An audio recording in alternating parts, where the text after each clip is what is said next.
د شرواله د لاسا بیروزګاره د لاسا پکې خوشاله یما پکې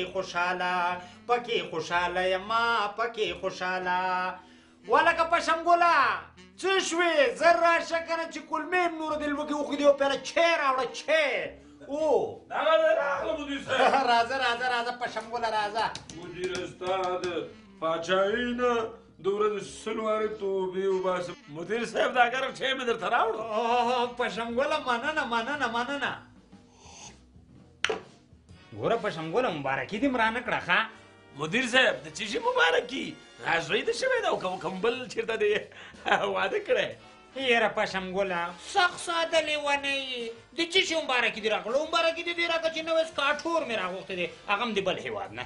ټول وطن به داسې صفا کړي و مدیر صاحب یار عجیبه سړی دا دومره لوی ښار دا دومره لوی مملکت او په دومره سکواټر پاکې دا څنګه حساب ده واورې خو اوس هم ډېرې په سړکونو پراته دي سخت لیونی سړی پشمګوله کنه دا سکاټور خو مې د دې دپاره نه دی راغوښتی چې سړکونه صفا کړي دا مې د دې دپاره راغوښتی چې د سړکونو په منځ کې خط وباسي چې ګاډي ښه منظم هغه خطونو باندې ریوانه یې و مدیر صاحب دا څنګه حساب ده دا د خطونو لپاره راوړی څوک د چونهي خط واچوي بس خط د تیر شي دا خط شو پټۍ غوسه شوه کار معلوم نه دی ولې عملي صحیح کارونه نه کوي پاخه کارونه ول نه کوي مدیر صاحب یاره پاشمګوله مه واهه په دې کې ګوتې مه واهه که نه ګوره دا هغه خپل سري ګوره راځي که نه دې ته یې مه ګوره چې دا ورکوډی دی خو کشته یې کشته ای زه وایم چې نور د مازغه راته خراب کړو په دې مازغو کې مې نورو ګوپیانو ډزې مه کوه ورشه هغه سړی راوغواړه زر شه چې نور کارونه مې هم پسند دي ورځه پې مدیر صاحب هغه یو کس هغه ځوان ته خو د ځواب ورکړه تا ویل زه ته کار نه شي کولی هغه دې ولې وشړو یاره پشمګوله لیونیه په ځوانانو باندې څه شی وکړو چې ځوان دی هسې خو پیشک هم بریتونه پرېښودي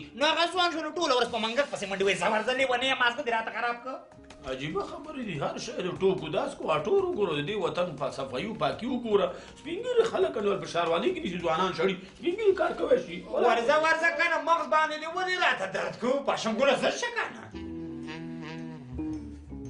سارے غم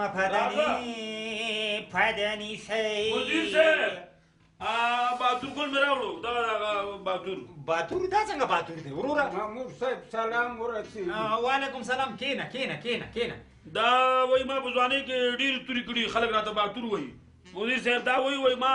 د کلي کور یو ویاله نه پرېښې ویالې زه پاکوم او د باران اوبو ته لارې زه جوړوم ونو ته زه اوبه ورکوم د ونو صفایي زه کوم بس هماغه ټول خلک راته وایي باتور وایي مدیر صاحب زه غواړم چې دلته ځان له یو وظیفه ماته راکړې نو دا به څنګه وظیفه اخلي دا خو همدا اوس لکه زلزلې غوندې ځي راځي د بېلچه نیولی شي غلی شه که نه پشمګوله د تا د څه کار دی چې دا د زلزلې غوندې ځي او راځي ښه کاکه دا راته ووایه چې وظیفه خو به درکړو خو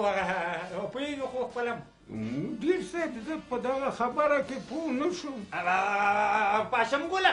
دې جولۍ ته وګوره هلک پوه که که نه ګوره بهادور کاکا د مدیر صاحب دا مطلب دی که نه چې وظیفه چې سړی اخلي نو لږ شیریني خواږه ماږه خو باید وي که نه چې سړی خوله بې خوږه کړي بچیه مونږ کور کې هم شیریني نه خورو ترخه چای څکو که نه هغه شیریني ته نه یادوم لږ ذره خپله پوه شه که نه نو چې نن سبا یو انسان درته چې نه کېږي چې دا پکې نه وي وی خو داسې سم خبره وکړه سر مې خلاص شي اوس خو د سر خلاص شو په کراره در باندې څوک پوه نه شي وګوره چې خوا دې خوا شکر وباسه په دې ته څوک یو خالي امضا نه کوي خو مدیر صاحب چې لږ زړه کې رحم لري هغې په خاطر پشمګوله دا ته چی شی کې بیا خلک ګوره دا ټول تصویران مې فیسبوک ته جګوي بس کاکا کار دې وشو ورځه هله مدیر صاحب بیا به کله وار واخلم سر دې سبا نه ته کولی شي چې خپله بیلچه په مټ کېږدي او شپږمې ساحې ته لاړ شي او صفایي شروع کړي ځه کاکا مبارک شه کار دې وشو مدیر صاحب دا څنګه کار دا غزوان بیچاره چې بیلچه ګرځولی شو کلنګ یې وهلی شو هغه دې اوس دې وظیفه کې او دا دې په شړق شوق سره ونیو دا خو نشي کولی کار دا خو سپین ږیری سړی و هی پشمګوله که نه بل دې تا دې لاسه به هم زه لیونی شم که نه بل دې پسې ته مه ګرځه وروره لاړ شي یوه پیاله چای راوړه په پیاله چای مونږ هم پیسې ورکړلې ولې مونږ دلته مفته ناست یو هره پنجشنبه کې مونږ هم حساب ورکړو ورشه چای راوړه عجیبه غونډه کار دا ځان سره مه چی شی ځان سره غورېږې غور دې شروع کړي دي